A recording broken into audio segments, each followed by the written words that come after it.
آپ حضرات بھی درود شریف پڑھ لیجئے گا ساتھ ساتھ۔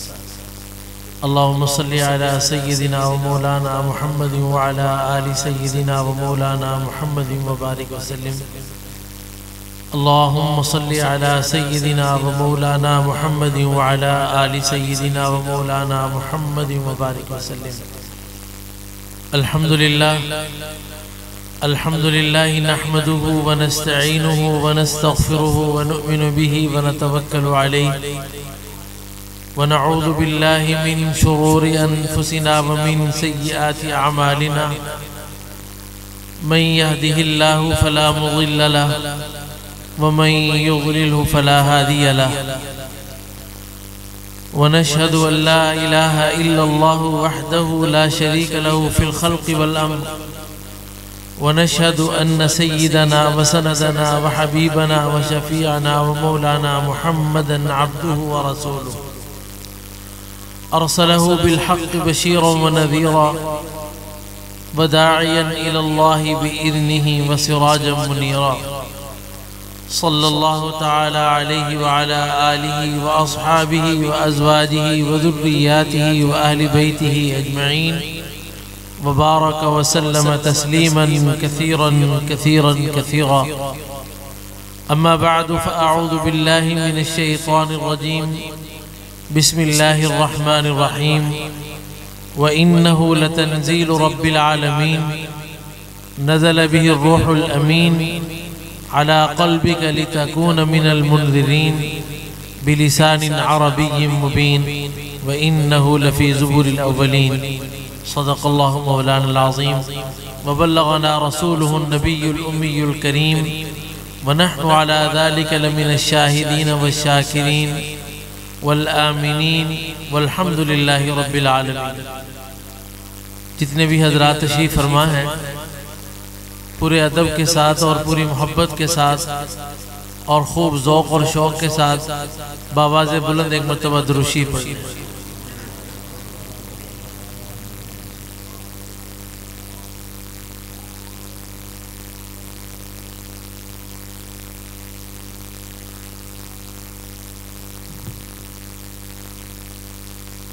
گرامی قدر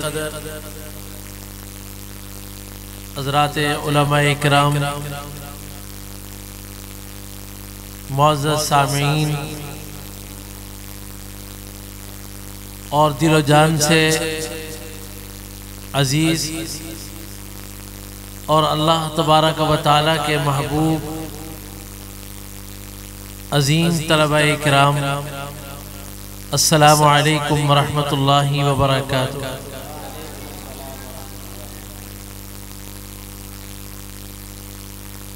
آج بتاریخ 14 دسمبر جامعہ دارالقرآن رحیمیہ کے سالانہ تقریب دستار بندی و تقسیم اسناد میں میری اور آپ کی حاضری اللہ تبارک و تعالیٰ کی رضا کی نیت سے ہو رہی ہے۔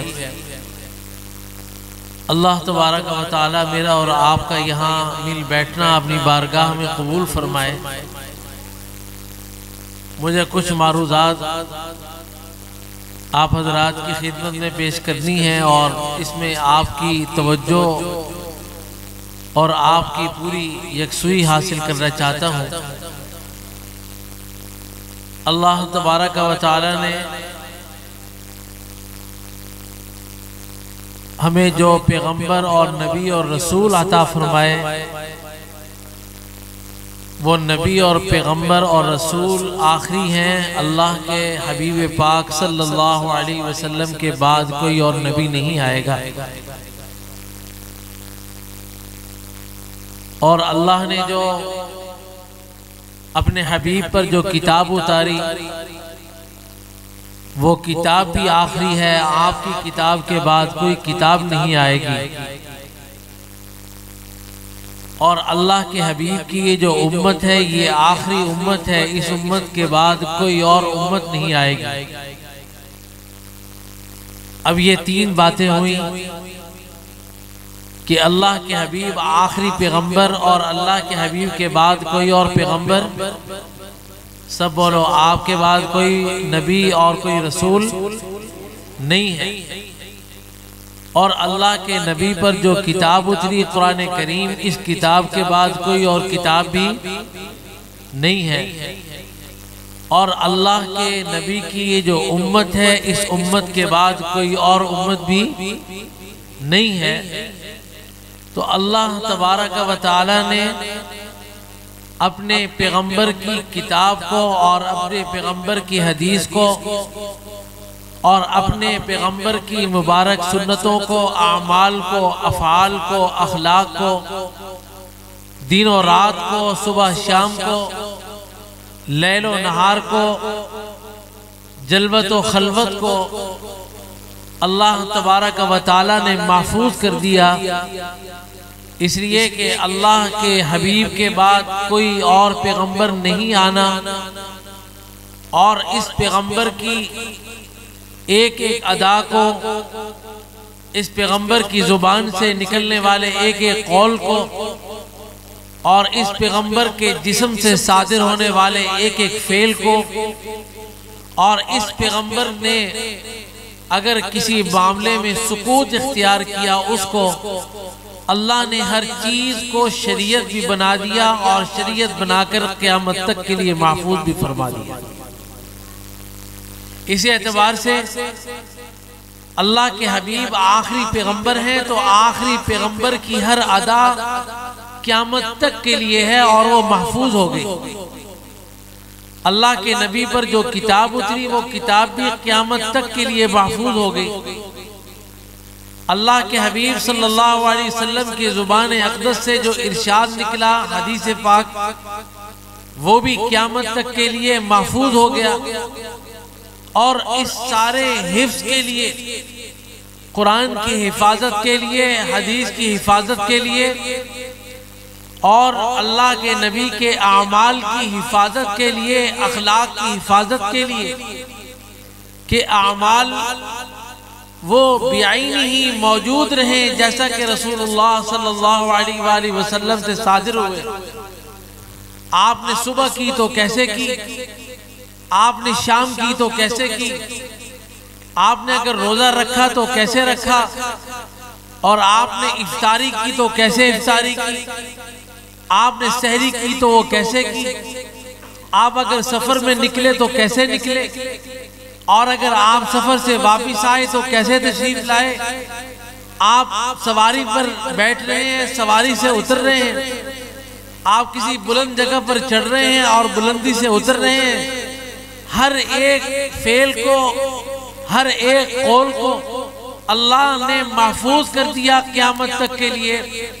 آج آپ کے سامنے ہر چیز موجود ہے، آپ کے سامنے ہر بات موجود ہے، اور قرآن کریم کی کون سی آیت کہاں اتری، اور کس کے سامنے اتری، کس سلسلے میں اتری، کس واقعے کے پیش نظر اتری، اور کس فرد کے متعلق اتری، ایک ایک آیت کا، ایک ایک سورت کا، اور ایک ایک رکوع کا آج مسلمانوں کے پاس علم موجود ہے۔ آج مسلمانوں کے پاس قرآن کی تاریخ موجود ہے۔ سورۃ البقرہ سے لے کر سورۃ الفاتحہ سے لے کر سورۃ الناس تک ایک ایک سورت اور ایک ایک آیت، ایک ایک حرف، ایک ایک لفظ کا ریکارڈ اور تاریخ موجود ہے۔ اللہ کے نبی صلی اللہ علیہ وسلم نے کون سی بات کہاں ارشاد فرمائی، کون سی بات آپ نے منبر پہ فرمائی، کون سی بات آپ نے کھجور کے تنے کے ساتھ کھڑے ہو کر ارشاد فرمائی، کون سی بات آپ نے بیٹھ کر فرمائی، کون سی بات آپ نے سفر میں فرمائی، کون سی بات آپ نے سواری پہ فرمائی، کون سی بات آپ نے پیدل چلتے ہوئے فرمائی، ایک ایک بات کو ہمارے صحابہ نے محفوظ کر کے امت کے لیے پیش نظر کر دیا، رکھ دیا، قیامت تک کے لیے محفوظ کر دیا۔ یہ تمام کی تمام چیزیں قرآن کریم کریم ہو، اللہ کے نبی کی حدیث ہو، اللہ کے نبی کی سنت ہو، اللہ کے نبی کا عمل ہو، اللہ کے نبی کی نماز ہو، اللہ کے نبی کا روزہ ہو، اللہ کے نبی کا حج ہو، اللہ کے نبی کا اللہ کے راستے میں صدقہ و خیرات دینا ہو، یہ تمام کا تمام آج محفوظ ہے تو یہ یقیناً دینی مدارس کی برکت سے محفوظ ہے۔ یہ جتنا بھی محفوظ ہے کس کی برکت سے ہے بولو؟ میری طرف توجہ کرو۔ اگر کوئی سیڑھیوں سے اتر رہا ہے اس کو اترنے دو، اگر کوئی سیڑھیوں پہ چڑھ رہا ہے تو اس کو چڑھنے دو۔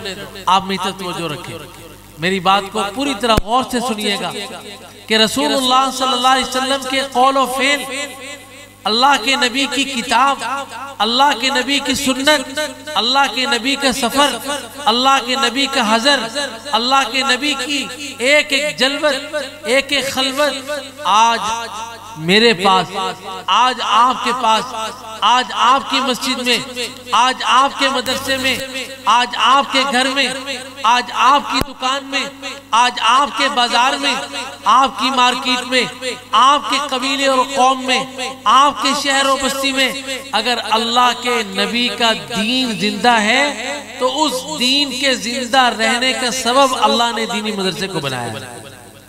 کس کو بنایا ہے بولو؟ مجمع سے کہتا ہوں آج قرآن محفوظ ہے، بولو کس کی برکت سے محفوظ ہے؟ دینی مدرسے کی برکت سے۔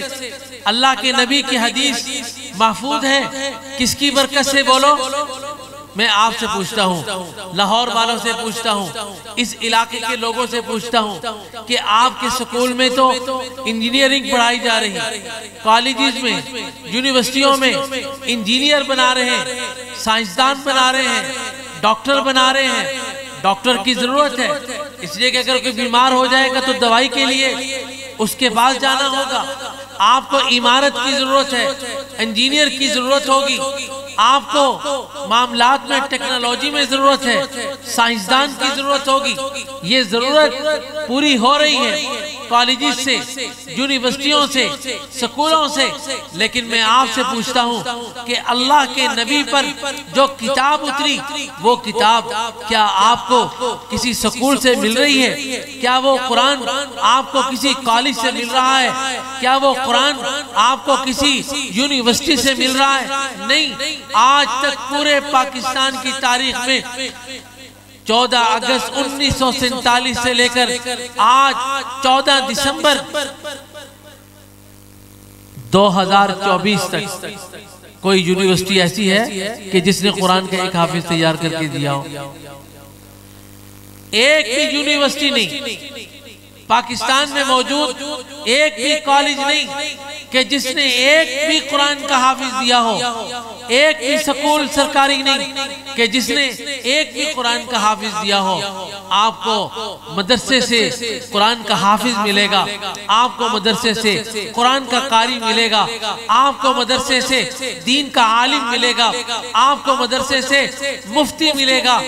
آج آپ کو زکوٰۃ کا مسئلہ پیش آ جائے، آج آپ کو نماز کا مسئلہ پیش آ جائے، آج آپ کو حج کا مسئلہ پیش آ جائے، آج آپ کو روز مرہ کے معاملات میں کوئی مسئلہ پیش آ جائے، آپ کو دکان میں کوئی مسئلہ پیش آ جائے تو آپ مسئلہ پوچھنے کے لیے کسی سکول میں نہیں جاتے، آپ مسئلہ معلوم کرنے کے لیے کسی کالج میں نہیں جاتے، آپ مسئلہ معلوم کرنے کے لیے کسی یونیورسٹی میں نہیں جاتے، بلکہ میں اپنی اس بات کو مزید کھولتا ہوں کہ آپ کو نماز کا مسئلہ پیش آ گیا، مدرسے میں آپ آئیں گے، عالم سے پوچھیں گے، لیکن آپ سکول میں جا کر اسلامیات کے ٹیچر سے نہیں پوچھیں گے، آپ کالج میں جا کر اسلامیات کے پروفیسر سے نہیں پوچھیں گے، آپ کسی یونیورسٹی میں جا کر کسی اسلامیات کے پروفیسر سے نماز کا مسئلہ، روزے کا مسئلہ، حج کا مسئلہ، زکوٰۃ کا مسئلہ نہیں پوچھیں گے۔ آپ کو جب بھی مسئلہ پیش آئے گا تو آپ کو دینی مدرسے میں آ کر ایک مفتی بیٹھا ہوا نظر آئے گا جو آپ کو آپ کا مسئلہ بتا رہا ہے۔ مسائل کا حل کہاں سے مل رہا ہے؟ مدرسے سے۔ قرآن کی حفاظت کہاں ہو رہی ہے؟ مدرسے میں۔ اللہ کے نبی کی حدیث کی حفاظت کہاں ہو رہی ہے؟ مدرسے میں۔ اللہ کے نبی کی سنت کی حفاظت ہو رہی ہے مدرسے میں۔ اللہ کے نبی کے فرمان کی حفاظت مدرسے میں۔ تو مدرسے نے آپ کو کیا دیا؟ مدرسے نے آپ کو امام دیا، مدرسے نے آپ کو خطیب دیا، مدرسے نے آپ کو حافظ دیا، مدرسے نے آپ کو قاری دیا، مدرسے نے آپ کو عالم دیا، مدرسے نے آپ کو مفتی دیا۔ کل اگر نکاح پڑھانے کی ضرورت پیش آ گئی، مدرسے نے آپ کو نکاح پڑھانے والا دیا۔ کل کو کسی گھر میں میت ہو گئی تو اس میت کا جنازہ پڑھانے کے لیے مدرسے نے آپ کو جنازہ پڑھانے والا مولوی دیا۔ اگر کل کو مسجد میں نماز پڑھانے کی ضرورت پیش آ گئی تو امام بھی آپ کو مدرسے نے دیا۔ کل کو تقریر کرنے کی ضرورت پیش آئی، آپ کو امام بھی مدرسے نے دیا، خطیب بھی مدرسے نے دیا۔ یہ مدرسے نے آپ کے دینی مسائل کی ذمہ داری اٹھا لی۔ آپ سے کہا کہ تم اپنے گھروں میں رہو، تم اپنے کاروباروں میں رہو، تم اپنی مارکیٹوں میں رہو، تم اپنی دکان چلاؤ، تم مزدوری کرو، تمہارا جو بھی کام ہے اس کام میں لگے رہو۔ ہم بیٹھے ہیں اپنے دین کی حفاظت کے لیے، ہم بیٹھے ہیں قرآن کی حفاظت کے لیے، ہم بیٹھے ہیں حدیث کی حفاظت کے لیے۔ آج اگر 1446 سال کے بعد قرآن اگر زندہ ہے تو اللہ تبارک و تعالیٰ کے فضل و رحمت سے اس دینی مدرسے کی برکت سے زندہ ہے۔ ہمارے سید عبدالحسین نذوی رحمۃ اللہ علیہ سے کسی یونیورسٹی میں کسی نے سوال کیا کہ آپ دینی مدرسے کی اہمیت کو بہت بیان کرتے ہیں، تو بتاؤ تمہارے دینی مدرسے کی تاریخ کیا ہے؟ انہوں نے کہا کہ دینی مدرسے کی تاریخ کیا ہے؟ تو حضرت نذوی نے فرمایا کہ دینی مدرسے کی تاریخ اتنی پرانی ہے جتنی اسلام کی تاریخ پرانی ہے۔ یہ سبق یاد کر کے جاؤ۔ آج دینی مدرسے کی تاریخ کتنی پرانی ہے؟ بولو، سامنے میرے جتنے بھی سامعین میرے بزرگ بیٹھے ہیں یہ بولیں، مدرسے کی تاریخ کتنی پرانی ہے؟ جتنی اسلام کی تاریخ پرانی ہے۔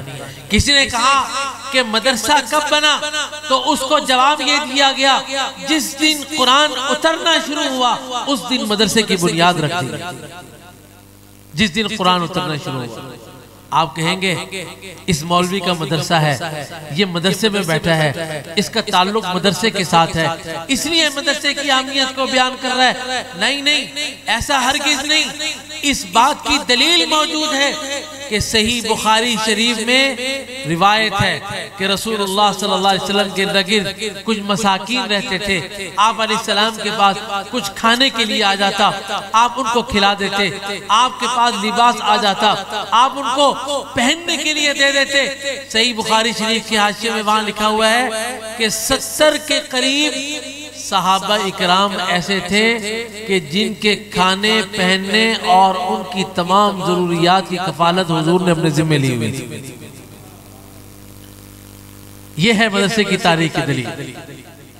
آج اگر مدارس میں مفت پڑھانے کی، آج دینی مدارس میں مفت انتظام کی، آج اگر دینی مدارس میں مفت کھانا کھلانے کی، آج اگر دینی مدارس میں مفت کپڑے دینے کی، آج دینی مدارس میں مفت رہائش کی، جو تعلیم چل رہی ہے یہ دراصل رسول اللہ صلی اللہ علیہ وسلم کی اس تعلیم کا اثر ہے، اس تعلیم کا اثر۔ اسے یہ آج سے سلسلہ نہیں، یہ قیام پاکستان کے بعد سے نہیں، یہ 100-200 سال سے نہیں، یہ 1400 سال سے چل رہا ہے۔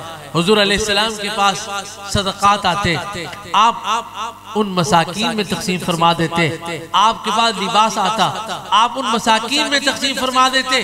اس لیے مبارک ہے ان دینی مدارس کے لیے جو آج کے اس دور میں مشکلات کے باوجود، پریشانیوں کے باوجود، تنگیوں کے باوجود، قرضوں کے باوجود اور معیشت کی تنگی کے باوجود آج دینی مدارسہ چلا رہے ہیں۔ آج دینی مدرسہ چلا رہے ہیں، دینی مدرسے کی خدمت کر رہے ہیں، دینی مدارس میں پڑھنے والے بھی بیٹھے ہیں، پڑھانے والے بھی بیٹھے ہیں۔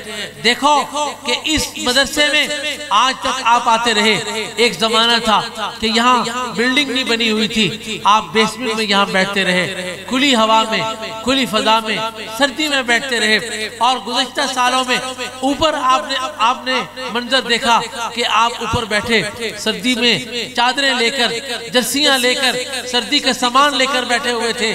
آج آپ ایک چھت کے نیچے بیٹھے ہیں، اچھا موسم ہے، یہاں پر گرمی بھی محسوس ہو رہی ہے، سردی نہیں لگ رہی۔ یہ کیا تھا؟ آج اگر کس مدرسے میں پڑھنے والے کو ثواب مل رہا ہے، پڑھانے والے کو ثواب مل رہا ہے، اس پڑھنے اور پڑھانے کے ثواب میں وہ آدمی برابر کا شریک ہے جس نے ایک مٹھی ریت کی اس بلڈنگ کے اندر داخل کی، وہ آدمی شامل ہے اس کے ثواب۔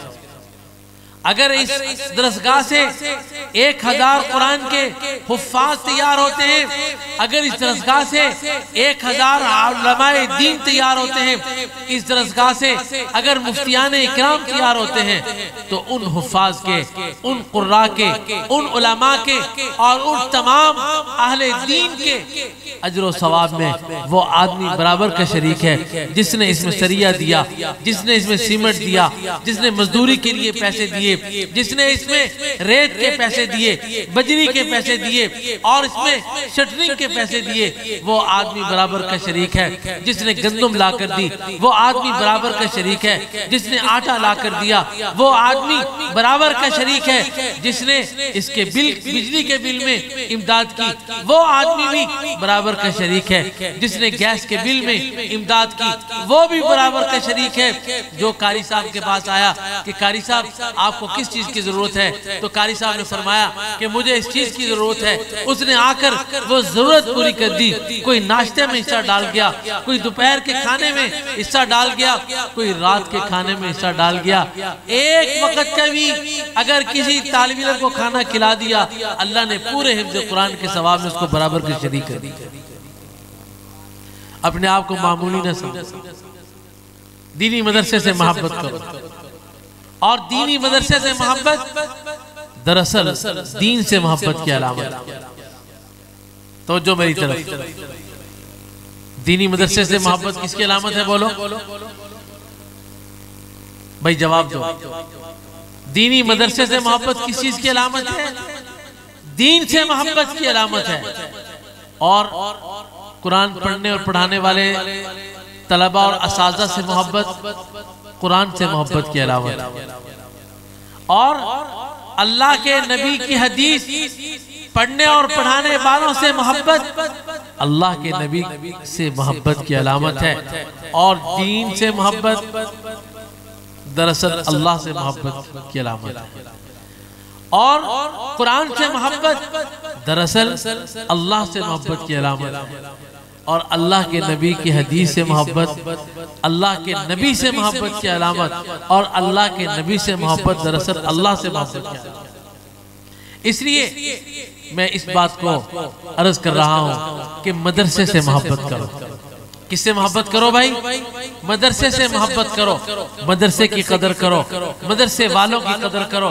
اور یاد رکھو کہ اگر یہ مدرسے ختم ہو جائیں تو قرآن پڑھنے اور پڑھانے کا سلسلہ موقوف ہو جائے گا، اور قرآن کی حفاظت بھی رہے گی۔ اور یہ بھی یاد رکھو کہ اللہ نے وعدہ کیا ہے کہ قرآن محفوظ رہے گا۔ اِنَّا نَحْنُ نَزَّلْنَا الذِّكْرَ وَإِنَّا لَهُ لَحَافِظُونَ، کہ اس قرآن کو اتارنے والے بھی ہم ہیں، اور اس قرآن کو بچانے والے بھی ہم ہیں۔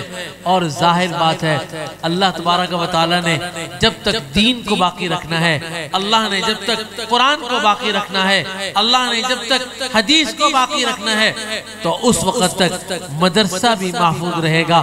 جب اللہ نے فیصلہ کر لیا کہ اب قرآن کو دنیا میں نہیں رکھنا، اللہ نے فیصلہ کر لیا کہ اب دین کو باقی نہیں رکھنا، اللہ نے فیصلہ کر لیا کہ مجھے اب کائنات کے نظام کو لپیٹنا ہے اور قیامت قائم کرنی ہے، تو یاد رکھو مدرسہ اس وقت ختم ہو جائے گا۔ اور میں یہ بات بھی آج کل عرض کر رہا ہوں کہ مدرسہ صرف قرآن کا مرکز نہیں، توجہ کے ساتھ میں ایک بات عرض کرنے لگا ہوں، اس کو اپنے ذہن میں بٹھا لو کہ مدرسہ صرف قرآن کا مرکز نہیں، مدرسہ صرف حدیث کا مرکز نہیں، مدرسہ امن کا مرکز ہے۔ مدرسہ کس کا مرکز ہے؟ بولو، امن کا مرکز، جہاں جس جگہ سے قرآن کی تعلیم ہوتی ہے وہیں پر امن کی تعلیم ہوتی ہے، جہاں حدیث کی تعلیم ہوتی ہے وہاں امن کی تعلیم ہوتی ہے۔ اور یاد رکھیے کہ مدرسہ جب تک اپنا کردار ادا کرتا رہے گا، مدرسے کی برکت سے اللہ امن اتارتے رہیں گے، مدرسے کی برکت سے اللہ امن اتارتے رہیں گے، اس لیے کہ امن اللہ کی رحمت کی علامت ہے، امن اللہ کی طرف سے برکت کے اترنے کی علامت ہے۔ اور قرآن تو رحمتوں کا سمندر ہے، قرآن تو رحمتوں کے اترنے کا سمندر ہے، بارش ہے، منبع ہے، مرکز ہے برکات کا۔ تو جہاں قرآن پڑھا جائے گا وہاں اللہ کا عذاب کیسے آئے گا؟ جہاں قرآن پڑھا جائے گا وہاں بدامنی کیسے ہو سکتی ہے؟ میں ایک جگہ پر عرض کر رہا تھا، میں نے ان سے کہا کہ دیکھو دینی مدارس نے پاکستان بنایا ہے، دینی مدارس نے پاکستان بنایا ہے، اور یہی دینی مدارس پاکستان بچائیں گے انشاءاللہ۔ آپ کہیں گے جی یہ کیسے بات کر رہے ہیں آپ؟ دینی مدارس نے کیسے بنایا؟ یہ میں نہیں کہہ رہا، یہ بانی پاکستان نے کہا۔ انہوں نے کیا کیسے کیا؟ انہوں نے پاکستان بنا کر جھنڈا لیاقت علی خان کے ہاتھ میں پکڑایا، انہوں نے شوکت علی کے ہاتھ میں جھنڈا پکڑایا، انہوں نے کس کے ہاتھ میں جھنڈا پکڑایا؟ انہوں نے مدرسے کے 2 استادوں کے ہاتھ میں جھنڈا پکڑایا۔ انہوں نے پاکستان بنا کے پاکستان کا جھنڈا مدرسے کے 2 استادوں کے ہاتھ میں دیا، اور یہ ان کے ہاتھ میں جھنڈا دے کر شیخ الاسلام مولانا شبیر احمد عثمانی اور شیخ الاسلام مولانا ظفر احمد عثمانی کے ہاتھ میں جھنڈا دے کر انہوں نے یہ اعلان کر دیا کہ پاکستان کے بنانے میں اکیلا نہیں، پاکستان کے بنانے میں ان مدرسے کے اساتذہ کا بھی ہاتھ ہے، ان پاکستان کے بنانے والوں میں یہ بھی میرے ساتھ ہیں۔ اس لیے میں عرض کر رہا ہوں کہ دینی مدارس کی قدر کرو، دینی مدارس قرآن کے مراکز، دینی مدارس حدیث کے مراکز، دینی مدارس دین کے مراکز، اور دینی مدارس امن کے مراکز، اور دینی مدارس کی اپنے وطن کے ساتھ محبت بھی دیکھو کہ یہاں پر سورہ یاسین شریف پڑھی جاتی ہے، قاری قادر بخش صاحب کے ہاں سورہ یاسین شریف پڑھی جاتی ہے، ہمارے دارالقرآن میں سورہ یاسین شریف پڑھی جاتی ہے، باغ والی مسجد میں سورہ یاسین شریف پڑھی جاتی ہے، ہمارے ہاں سورہ یاسین شریف کے بعد اپنے لیے اور مدرسے کے لیے دعا بعد میں ہوتی ہے، پاکستان کے لیے دعا پہلے ہوتی ہے۔ اس لیے مدرسے والے جہاں دین کے وفادار ہیں پاکستان کے بھی وفادار ہیں۔